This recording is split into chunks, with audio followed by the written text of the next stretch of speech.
Guys. Now this movie is a long time coming.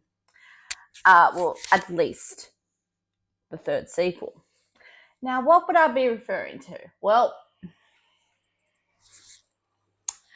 Avatar, Fire, and Ash. Now, these are one of the Air Clan. I could have also got one of the Ash people, but I chose not to.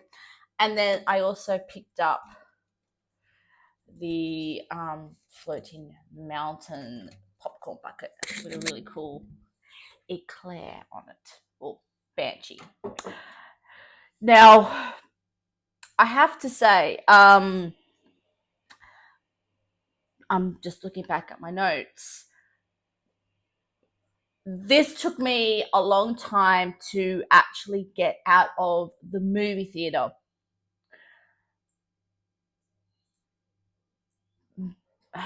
Mainly for the reason is it put me on such a roller coaster.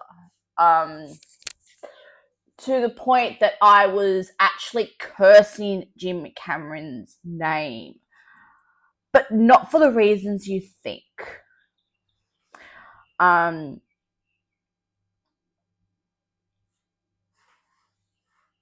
It was such a roller coaster. I literally, as I was leaving the theater, I gave the wall a love tap.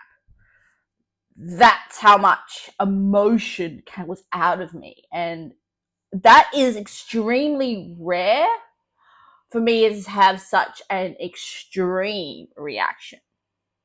Thank you, Jim.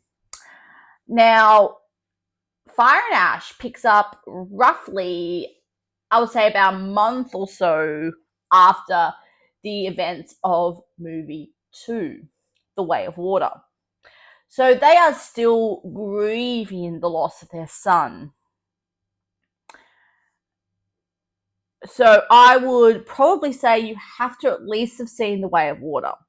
You wouldn't understand about the grief that the core Sully family are feeling, and which I think is a really nice way to pick the story up, which a blockbuster doesn't usually deal with terms of grief and dying and the loss of a child. So for the first, I would say half an hour, 20 minutes to half an hour, you really are seeing more Natiri than Jake really coming to terms with the loss of their eldest.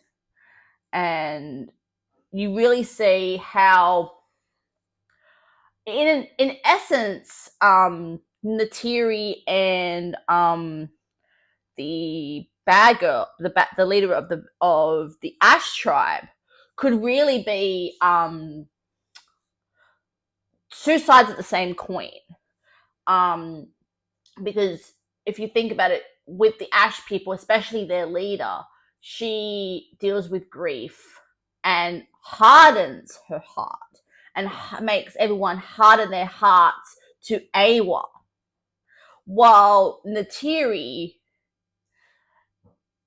she's turning that grief into sort of power, and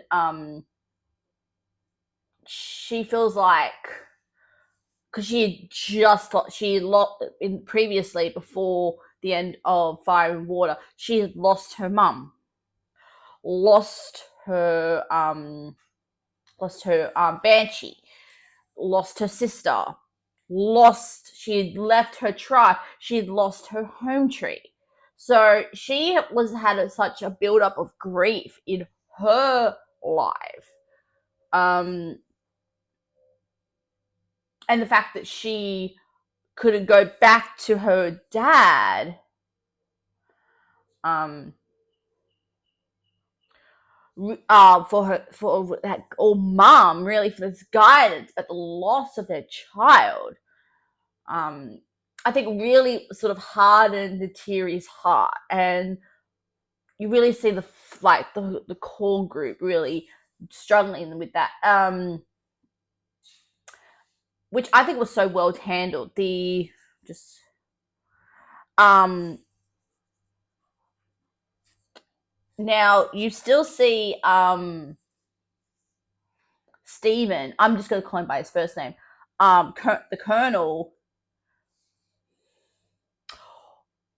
Throughout his journey in the movie, you notice that he's starting to break away from the human side of him, which is similar to what happened with Jake. He's very much doing the Jake Sully journey in this one. The Colonel is still trying to hunt Sully. He's that's in his brain. That's still his mission, is to knock down Sully. And he is actually the one that joined him and his Avatar group join forces with the Ash people. So he's definitely in the two world mentality. Very close to the end, where he really breaks away from the um, from the colonels, or the army, or the company. Um, so that was really nice to see, but you could actually see it very subtly in the way Steven's costumes. In the first movie, Avatar, he's wearing his military outfit. He's still got that military mindset. In the second movie, he still has that military um, thought, but towards the end of the movie, you saw, I think, if I remember correctly, you do see him lose the military jacket, and he's just wearing his combat vest. When you pick him up in this movie, he's still wearing that combat um, vest, but as you see, as he gets more influenced by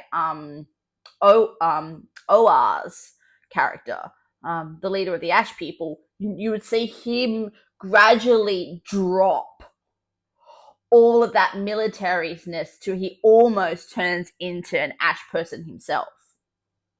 And I thought that was really um, really cool to see, actually, Steven transform like that. Um, the tech itself was so well done, and this felt like an extension of the second movie.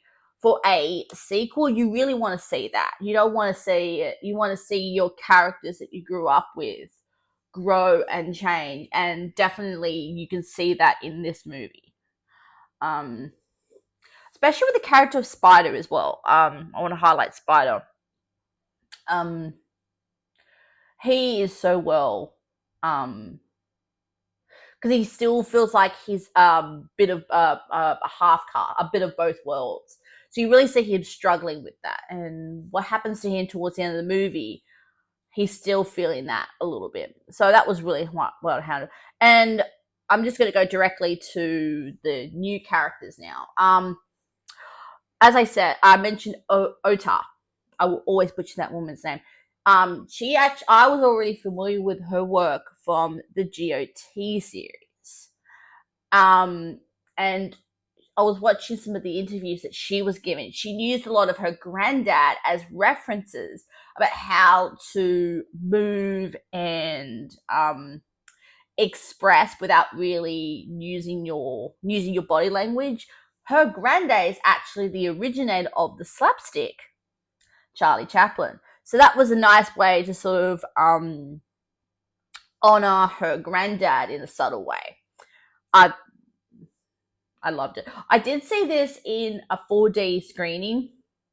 Most people know that if I can find it in 4D or 3D, I will see it. I thought that sort of heightened the